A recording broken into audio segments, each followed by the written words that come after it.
So this dot is getting larger and larger, and Bruce Lee behind me pokes me in the back with the stick. Not hard or anything, just sort of like a jab. He says, "What's taking so long? You know, you've had a drink, let's continue on." And I was just like, and this dot's getting bigger and bigger and bigger, and then it looks like it's actually an object falling from the sky. And I'm like, there's something falling from that cloud. And we both look up, and we can see it. It's still falling. It must have been falling for quite a distance, because it's taking quite a long time. And then it comes down, and we see it's some kind of wooden object or something. And it thuds into the ground, buries itself pretty much into the ground. And we're like, you know, we got to find out what this is, I guess. So Bruce Lee goes over, and he uses his spear to sort of shift away the ground a bit, and then he grabs it and pulls it out, and it seems to take quite a bit of effort. It was quite buried in there, but he pulls it out, and it's the monkey idol right there. It's fallen from the sky, and he says, "Okay, you've led me to the monkey idol, good job." And right then, just as he's holding the monkey idol, we hear, "Put that down." And I don't know what's going on, but Bruce Lee seems to recognize the voice, and he turns around, and he's just looking at the, you know, the overgrowth at the you know, around the pathway where we came from. And down the pathway comes this other Asian man. So we've got two Asian men now, and he's dressed in sort of like the if you know what Shaolin monks and stuff wear, sort of like that, except more modern looking. You know, and it's not all baggy like they have the big sleeves and the dress type thing. He's actually wearing pants, but it's sort of same materials, it looks like, anyway, and stuff like that. It looks just almost as traditional.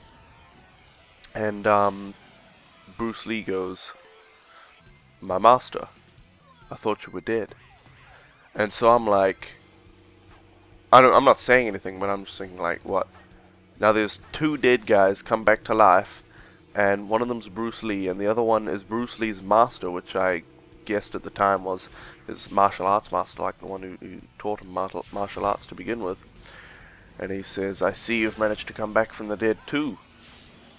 And Bruce Lee says, "Yes, master, I learned much from you, but that I had to work out for myself." And his master says, "Put down the monkey idol." And he says, "But Ip Man," and so now I'm thinking, oh, it's Ip Man from, like, if you guys have seen the movies, I think the first one came out in 2008. He was Wing Chun Grandmaster, and he taught Bruce Lee. I think he was one of Bruce Lee's first martial arts instructors. And Ip Man says, "Put down the monkey idol." Bruce Lee says, "Master, this is what I came here for. It's all I returned from the dead for, is to get this monkey idol." And Ip Man says, "It is too powerful for you. You can't control it." Bruce Lee says, "Master, I didn't stop training in the martial arts until the day I died. I can handle this monkey idol." And Ip Man says, "You stopped training the day you died? I've been training ever since the day of my death on the peak of Mount Olympus with Zeus himself." And so I'm like, holy crap. I guess Zeus is real, and all these Christians and Buddhists and all that are completely wrong. But other than that, now I've got two martial arts masters come back from the dead. One who was a grandmaster of Wing Chun and who taught Bruce Lee, and then there's Bruce Lee himself, who I guess would have mastered some martial arts or whatever. I don't know exactly what Bruce Lee studied, but then he invented his own martial arts style after overcoming, or while overcoming his back injury that the doctor said he would never walk again, and then he became like the fittest guy ever. So I'm like, well, shit. If it's okay with you guys, I'm just gonna get in this raft here or kayak and leave. I don't think I'm needed here. And Ip Man says, "Wait, you must stay." And so I'm like, alright, yep, whatever, boss. I'm not. There's no way I'm gonna defy either of these guys. They could probably kill me in one punch. So, you know, there's nothing I'm gonna be able to do about it. I'll just do what they say. And so Ip Man says, "You must relinquish the monkey idol, Bruce Lee." And Bruce Lee says, "Master, you taught me well, perhaps too well." And that's when they both take up their combat stances. So Bruce Lee's standing there. I don't actually know Bruce Lee's combat stance, but this time he was standing there and he had sort of like his fists in, you know how they hold it up in boxing, but he had like his front fist, his left fist was out further, and then his right fist was down more near his chest. And he was standing there like this, all tensed up. And you could see because he was only wearing a singlet and pants, so you could see his bloody biceps and stuff just ginormous and like long along his arms, and I was terrified. But I guess Ip Man wasn't, because he just rolled up his sleeves slightly as he does in the movies, and he takes on his stance, which I guess you guys can actually go watch Ip Man if you want to know what that looks like.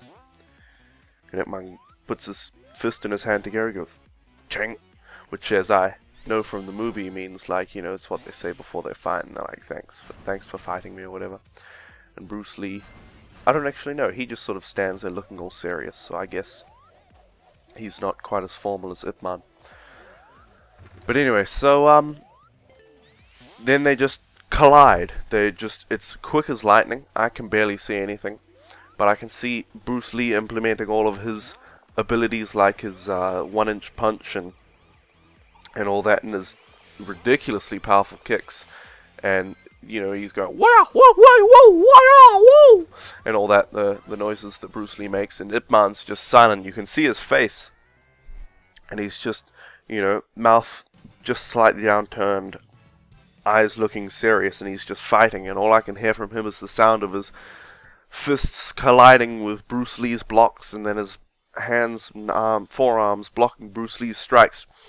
And I can't even describe the fight that's going on, but then they're grappling and they're on the ground, and Ip Man's kicking Bruce Lee in the face to get him off him, and then Bruce Lee's doing a jumping bloody somersault kick to Ip Man, but Ip Man rolls across the ground and grabs a scimitar out of the back of it. I don't even know why a Chinese man has a scimitar, but anyway, he has a scimitar, and he strikes at Bruce Lee, and Bruce Lee pulls out this like 3-meter long pole, and he's swinging it around, and he's beating Ip Man over the head with it,